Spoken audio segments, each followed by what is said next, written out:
Hi all, I'm back. I'm doing an extra reading tonight because I am actually one behind myself in my 30 days of Shakespeare. So I'm going to do a bit of Gloucester for you because I'm looking at the history plays at the moment. And I don't think I mentioned in the last video, the reason for that is that I'm going to be directing a staged reading of Henry VI Part 2 and Part 3 in my hometown, which I will tell you more about in coming readings. And it's very exciting. So, Gloucester, gracious Lord, these days are dangerous. I love the character of Gloucester. I love the idea of Gloucester and the Duchess of Gloucester as being the kind of Macbeth and Lady Macbeth that never were. Because if you're not familiar with plays, Gloucester's wife comes to him and is like, you know, if you're thinking of the crown, you really should be a great idea. And he just goes, no, and shuts it down. And I love that we see this thing played out. Like, if Lady Macbeth had said to Macbeth, you know, how about that crown? And Macbeth had just gone, no thanks, what are you talking about? And then completely sort of brushed her off. This is what would have played out. Gloucester is not ambitious. He is simple and loyal, and maybe a bit obtuse because of it. And I find that very interesting as a character. He doesn't even really see coming what's about to happen.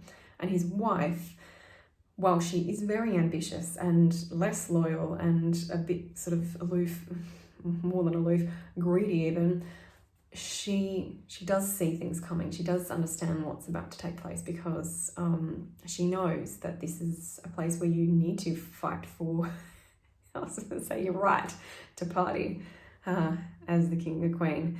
Right, so this is where Gloucester is sort of realising, actually, you know what? I see what's happening here. In the words of Maui from Moana. I'm sorry. Here we go.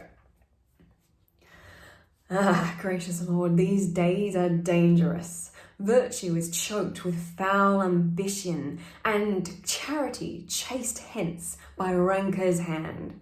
Foul subordination is predominant, and equity exiled your highness's land.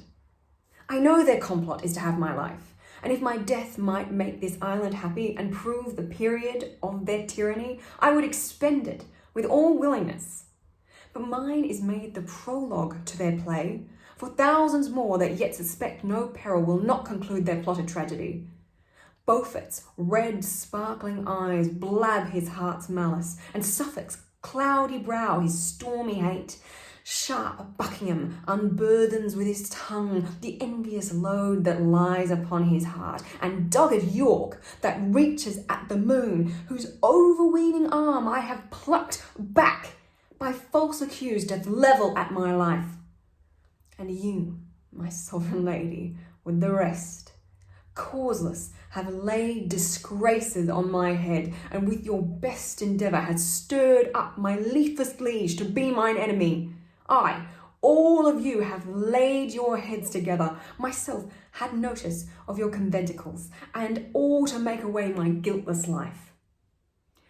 I shall not want false witness to condemn me, nor store of treasons to augment my guilt. The ancient proverb will be well affected. A staff is quickly found to beat a dog. I love that bit from him. I love him generally. I am sad when he dies. Spoiler, he dies. Anyway, it's I actually really liked what's his face in The Hollow Crown. Now I'm having a brain snap, but the guy from Downton Abbey. I'm so sorry, I do know his name, but I think he's a great pick for Gloucester. So if you haven't seen Hollow Crown, interesting take, but certainly a good Gloucester. Right, that's it from me, and let me know what you think about the histories. I'm going to be diving in, and what else would you like me to read? Catch you later.